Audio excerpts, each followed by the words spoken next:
The first season of The Sandman presents the dreaming, a parallel reality humans enter when they sleep, holding both dreams and nightmares.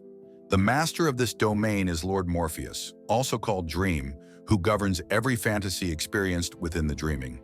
Sadly, one of Morpheus's own crafted nightmares, the Corinthian, gets out of the dreaming to plague the waking world. Thus, Morpheus must journey from his kingdom to track the Corinthian down.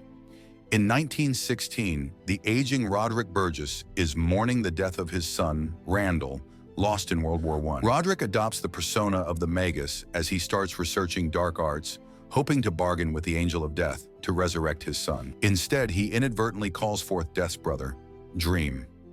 The Corinthian assists Roderick in permanently capturing Morpheus, letting the nightmare run amok in the waking world, while the Magus demands the Dream Lord grant his every wish in return for his liberty.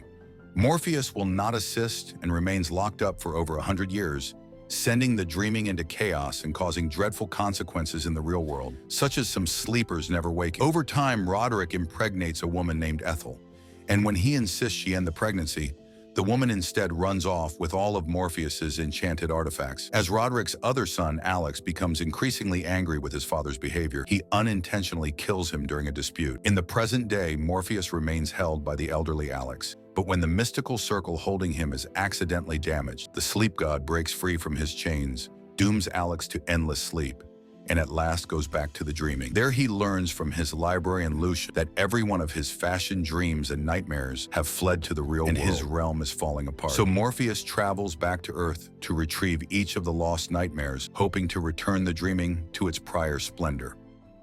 In the passing years, Ethel has sold Dream's instruments to gain great fortune for herself and a charm of safeguarding that grants her everlasting life. The Corinthian alerts her that now Morpheus has broken free, he will inevitably come seeking his property. Morpheus offers the gargoyle companion of his devoted servants, Cain and Abel, to the mighty fates to discover the whereabouts of his powerful objects, a pouch of sand, his divine helmet, and a dreamstone ruby. As Morpheus leaves to gather the items, he gives Cain and Abel a new gargoyle called Goldie. On his journey to Earth, Morpheus is joined by a raven named Matthew, whom Lucian has assigned to assist him. To get his sand pouch back, Morpheus locates the exorcist Johanna Constantine. Constantine is mourning the young Astra, who was dragged to hell by devils, costing her an arm in the ordeal. Constantine consents to give the pouch back to Dream if he rids her of her Astra-related nightmares. Morpheus and Matthew next go to the pits of hell to find the demon currently holding his helmet. To reclaim the magical item, Morpheus agrees to compete in a contest of combat. However, speaking for the demon in a battle of minds is Lucifer himself. After defeating Lucifer and securing the helmet, Morpheus and Matthew go back to Earth to look for the ruby.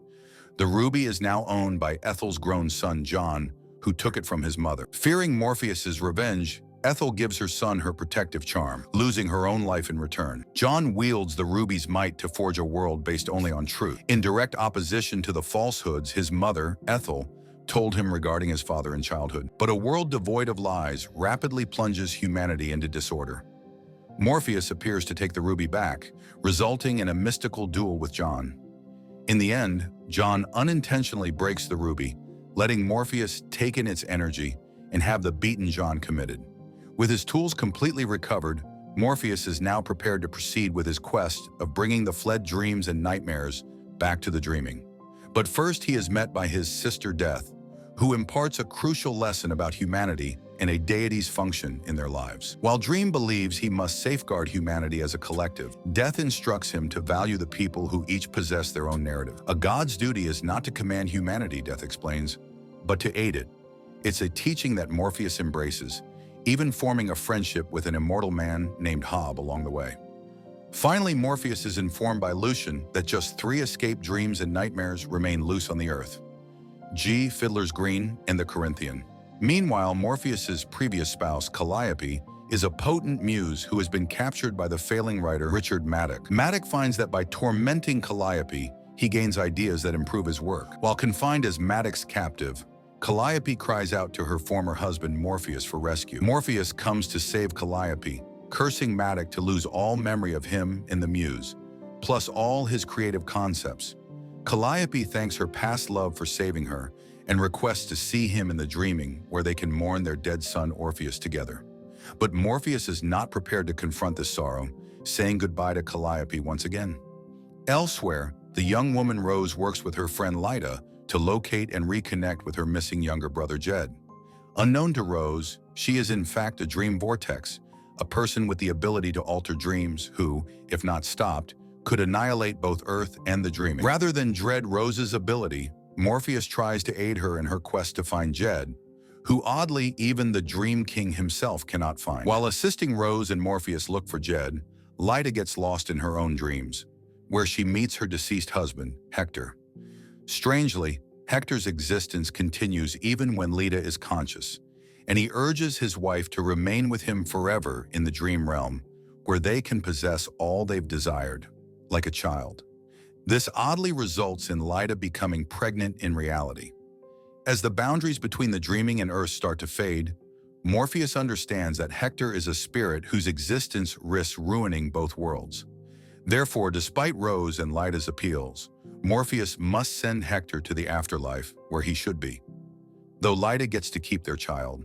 As Morpheus guides Rose and her emerging powers, they learn that Jed has been cut off from the dreaming by the fled nightmare, Galt, who is acting as Jed's guardian from his cruel foster family. Morpheus returns G to the dreaming, changing her from a nightmare to a dream as a result, while Rose hurries to reunite with her brother. Sadly, before Rose can get to Jed, the Corinthian locates him first. The Corinthian uses Jed as a lure to draw the powerful Rose to him, and he expects her at a serial killer gathering full of followers who revere his nightmarish cruelty. On her journey, Rose is joined by a gentle stranger named Gilbert, who upon spotting the Corinthian escapes to the dreaming, exposing himself as Fiddler's Green and alerting Morpheus of the risk to Rose. As Rose finally meets with Jed, they are both taken by the evil Corinthian.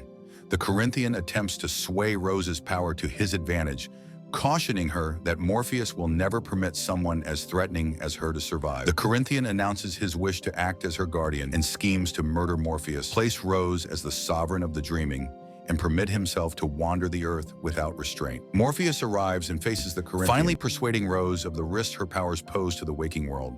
So Rose mends the divides between the worlds, and Morpheus overcomes the Corinthian for good. As the season concludes, Morpheus must face Rose in the dreaming, where a vortex has appeared that endangers the Earth. Finally, Rose decides to give herself up to save people, but is prevented by her great-grandmother, Unity. It transpires Unity was one of the humans stuck in perpetual sleep during Morpheus's captivity by Roderick Burgess.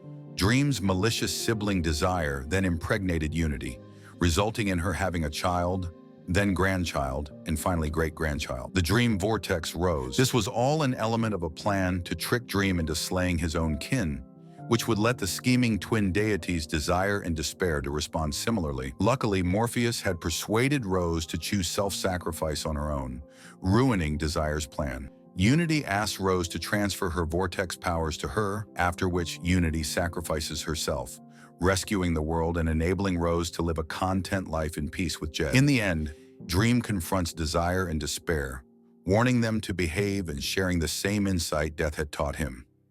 The gods are intended to serve humanity. Morpheus then at last returns to the dreaming, resuming his duty of crafting dreams and nightmares, more motivated than before by his renewed mission. Unfortunately, unknown to Morpheus, Lucifer starts conspiring with the rulers of Hell to topple the gods and seize control over all of their domains.